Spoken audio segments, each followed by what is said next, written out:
Well,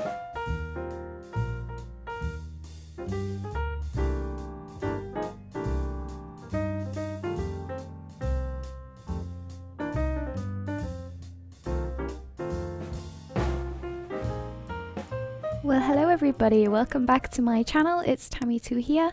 So this is going to be a London townhouse build, as you could tell by the title. So we're going to be building kind of like a row of houses, very typical style that you would see in London and other big cities, but I was going for a really crisp London look here. And yeah, we're going to be furnishing 3 separate apartments but on the same lot, so you'll get to see 3 different furnishing styles and just how I recreated the exterior as well. So this kind of look that you might have seen if you've been to London, or if you've just seen photos like on Pinterest, for example, you'll see the very high contrast of black and white style, usually 3 stories or more, and they're very narrow and all attached kind of style houses. So and they're also, I'm pretty sure they're Victorian era built, so they've got that very lavish Victorian look to them, and the ones I'm going to build are going to be all like a white look with some black accents, with like wrought iron fences and the doors, and then we're going to have some greenery as well. So yeah, it's just a really high class kind of look, and they are really expensive places to live. I don't know the exact cost, but I just know that they're expensive, because it's expensive to live in London if you're living in one room, so you can't imagine. I mean, gosh, it must be nice though. It must be nice to live somewhere like this. I do personally love buildings that have an older feel to them, an older story to them. And I love the tall windows here that we've used. I love those windows, they're perfect for so many builds. And yeah, I just love the high ceiling kind of feel, and to me, if there's less floor space but the ceilings are higher, that to me makes up for a little bit. I'd rather have some character in a house than for it to be just all boring and modern, or too modern, let's say, because I still like some modern builds, but yeah, I like a bit of both. And here we're just figuring out how to I had to raise up the columns because of the foundation, and then I had this gap, so I used these dine out side tables that are marble as well, and they fit perfectly. I was really happy with that discovery. So yeah, I managed to make this very classic kind of little porch or entranceway over the front doors. So I love it. And once we add the roof trims and the room trim exterior things, you'll see it all kind of comes to life. And I did here decide that I was going to add a 3rd floor, because they just didn't look tall enough, and yeah, I wanted it to really look authentic. And although I have added basements underneath for that look on the street level, we haven't actually added anything in the basement level, just because 4 levels is a little bit too much, I think, in The Sims 4. You can easily lose Sims, you don't know where they are, I don't know, they're all over the place. So yeah, that's just for show, the kind of the basement bit you can see here.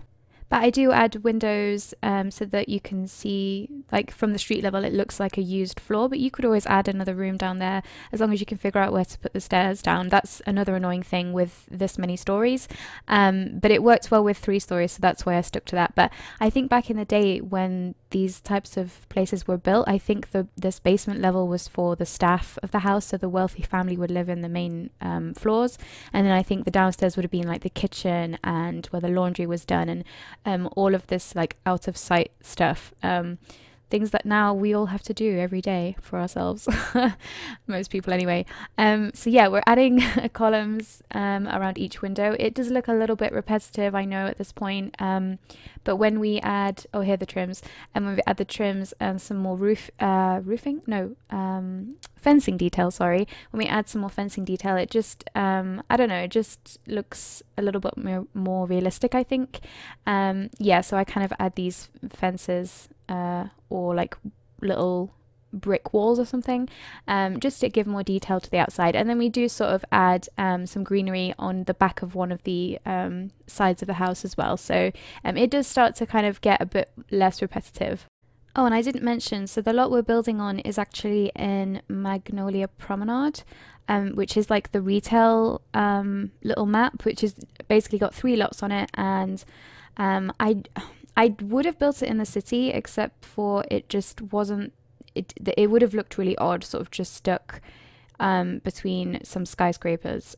So because obviously London's a massive city, so I wanted that look, but no, in the end it just looked better here. It's got like a park on one side and then some retail lots on the other, and some blossom trees and that kind of thing. And that's also like a typical thing you might see on a London street of this on this side of London. So yeah, I ended up with doing it on that lot. So but yeah, it would easily look good in the more suburban maps as well, like Willow Creek or Windenburg or something. So but anyway, we've moved to the floor plans now, and I think this was the easiest floor plan ever for a 3-story house that I've built, because in the past I have built Amsterdam style canal houses, and it was a little bit tricky figuring out how to have all the space to be accessed by Sims. So you can have a look at that on my gallery. Anyway, that was also really fun to build, and I think it turned out really well. But here, these are all on the 3rd floors, but then the living spaces are distributed over the 1st and 2nd, so, or the ground floor and 2nd floor, I should say. So the 1st floors all have, no wait, the ground floors all have the kitchen, a dining room, and then the entrance hall and a bathroom, and then the middle all have a bathroom, living room, and a study area, and then the top has either 1 or 2 bedrooms depending on the apartment. So yeah, I think it's nice. It's not too difficult to play in, I think, because each floor has a bathroom, so that's really, really handy. And yeah, it was easy than sort of squishing everything on the 1st floor, or the ground floor, sorry. Oh, I'm getting so confused with that. But you know what I mean. So yeah, instead I just kind of distributed the living space on the first 2. So in the 2nd one, for example, the floor with the first floor the first floor has the study space in it, and it's more like an office, and I thought maybe it would be, maybe the sim works from home and they have their clients, maybe they're a psychiatrist or something like that, and they have their clients come to see them. So that would be an ideal kind of situation for this place, because you've got that separate level of privacy. You can just go straight upstairs without going into the main living spaces. So yeah, that's just to give you an idea, but we'll get into that. The first one is very kind of bohemian in a way, not in like a relaxed way, but in like a glamorous kind of bohemian grown-up style, if that makes sense. So there's a lot of gold, there's gold on the walls, like this warm yellowy gold, and then this wallpaper I've just placed, I've been using it so much lately. I know it's got bats on it, and I know it's from the vampire pack, but to me, I just ignore the bats, and they almost look like birds or like just a floral wallpaper, and I really want more wallpapers like that have like a crazy pattern on them. I love using it as like an accent wall, and then you know, putting the rest of the room into just a nice color. And then I just pick a contrasting color from the color wheel. So for example, in this apartment, I actually go with a lot of blue accents, and then upstairs we add blue wallpaper as well. So it kind of flows nicely. And I've used the same kind of idea with all 3 apartments or houses. So they all have the same color scheme all the way through, just because I don't know, I just wanted it to be more cohesive, because the floors are so separated, or the spaces are so separated, that I wanted it to flow with the decor. So yeah, that's how I did that. And this is the blue wallpaper version. I love this one as well. It's almost like a purpley lilac blue. And this sideboard that kind of matches the blue is perfect. That's from Vintage Glamour, I think, and it's gorgeous. I love the kind of matchiness of it. I've been into that lately. If you saw my last apartment build with the fashionable one, you'll know what I mean. So yeah, I've just been loving matching like one piece of furniture to the wall color. It just looks really I don't know, high-end and designed like on purpose, I think. So yeah, I imagine the Sims in this apartment might be quite well traveled, and therefore there's kind of some more bohemian influences in the apartment, such as this lamp, and the rugs I've used, like the Persian rugs, are quite worn. The lamp is probably vintage, and it's a kind of eclectic mix of bits. And I think of the three, it's probably my favorite because it's probably the closest to my personal taste. And yeah, I think it's also the warmest and friendliest and like coziest color palette. The other two are very I don't know, they're just very stark and yeah, they're just very bold. So you'll see when we get there. But we've moved up to the bedrooms now, and still keeping this warm yellowy gold color, and just sticking with white furniture pieces. When I wasn't sure, I just stuck with the white furniture and big solid wooden furniture pieces, like the bed, for example. I really like that base game bed, actually. I don't use it. Well, I didn't use it as much, and now I'm really back into the base game beds, just because you know how it is with the lack of beds. We just have to kind of reinvent them a little bit. And I do actually make a custom bed head in one of the other apartments, so you'll see that later as well. And this apartment is also famous for its sunflowers. I've just put them all over this house because they're just the perfect flower, and I love the texture of those sunflowers. There's actually quite a few base game items that I love the texture of because they're just a little bit more detailed than the rest. So yeah, you'll see that I've put loads in there. So moving on to the middle apartment, this is very, very different. It's very modern, it's very minimal, and it's quite masculine as well, in that it's got a lot of dark colors and quite raw materials. So there's concrete walls, concrete floors, and in a way it's kind of quite cold, but then to contrast with that, I've used a lot of yellow accents. But while you watch me sort of furnish this bit, I just want to tell you that something awful happened when I was filming this. In the context of Sims, I was filming and I was a third of the way through. I just finished one of the houses. I'd finished everything, and then I was sitting at the desk, and I accidentally, I put my foot on the switch that has all the cables for the PC, and I switched it off, and just in a split second, all of my hard work was gone. The save was gone because I actually didn't save it, and there's no autosave now, and it was devastating. And I was just like, what did I just do?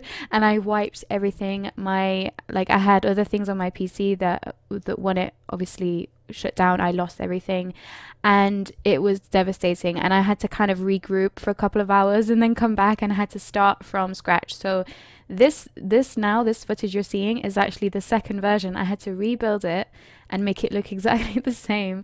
So there might be like the odd thing that doesn't match what you saw when you download because of that. So yeah, if I hadn't have said it though, would you have even noticed? Yeah, it wasn't too difficult for the exterior. It was just annoying, and that I had just furnished the whole apartment, and the work that I had to put back into it. Anyway, the key is with that, you have to build it straight away so that it's fresh in your memory, because yeah, goodness knows if you wait a day or something, you'll be like, wait, what? And luckily I had the footage, so I could kind of go back and watch it. But yeah, so yeah, this is the little office I was telling you about, or the study nook that I thought maybe would be used for the Sims job. So maybe like the little couch there with the little kitty poster, maybe it was just like I don't know, maybe it's a therapy kind of office space. Maybe he or she is a psychiatrist or something like that. I don't know. And yeah, the bedroom upstairs on this one is the whole floor, as well as the bathroom. So it's just the one bedroom in this house, and it's really spacious. It's really it's a lot of space for a London bedroom. Let's be honest.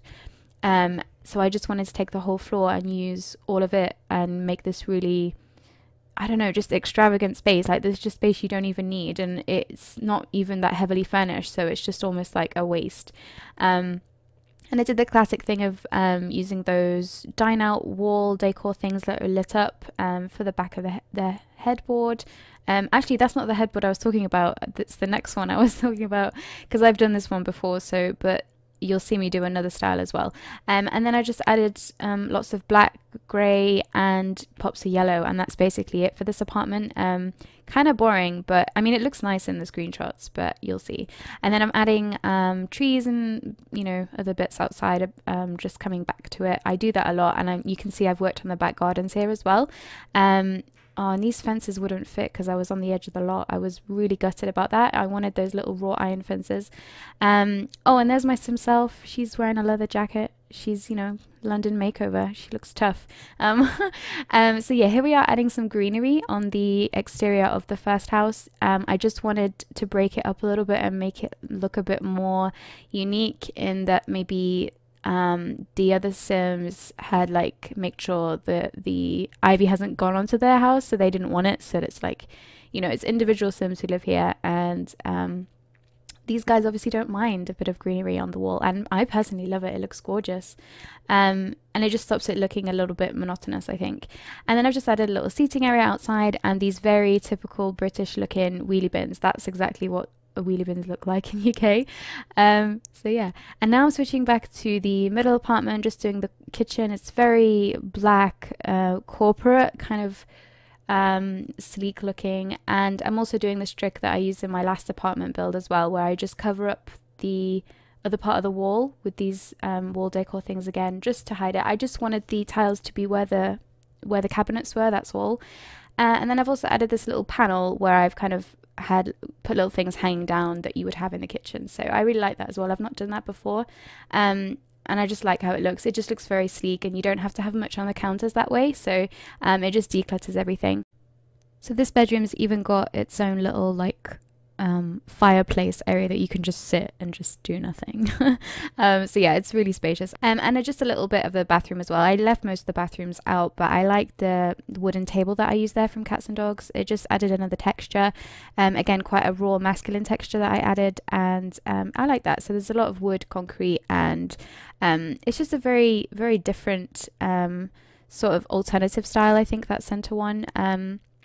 I like it, and I think it really looks obvious that different sims live in each one. So yeah, speaking of which, this is the third and final house, and this one is very high contrast black and white. It's very glamorous. It's kind of very snobby in a way, because it's just like, look at me. But yeah, it's not my personal favorite, but I kind of honestly didn't know what else to put in it, and I just thought I'm going to go with this because I really wanted to use those long chandeliers. I wanted to go for the full-on this is my apartment in London, and this is expensive, and it's all being designed, and it's probably not even used throughout the whole year. That's the kind of feel it has, because it's very clean and white and immaculate, and it's kind of too clean to be lived in. So yeah, maybe it's like a summer home. Oh no, why would you come to London for summer? No way. A winter home, I don't know, but anyway, I'm just going to finish off by showing you the custom headboard that I made for this bed upstairs, and it's just by using these two city living sofas and just blending them together with the move objects on sheet. And in my experience, I've used a lot of different sofas with different beds to make this style, and they are totally usable by the Sims, and if they're not, you can always just sort of maneuver them around a little bit until they work. But yeah, that is basically it. That is the end of this build, so please stick around for the screenshots. They're really nice, and I'm biased, of course, and I also play some smooth jazz for you, so enjoy, because you know this is a classy build. But anyway, thank you so much for joining me today, and I'll see you very soon for my next video. Bye guys.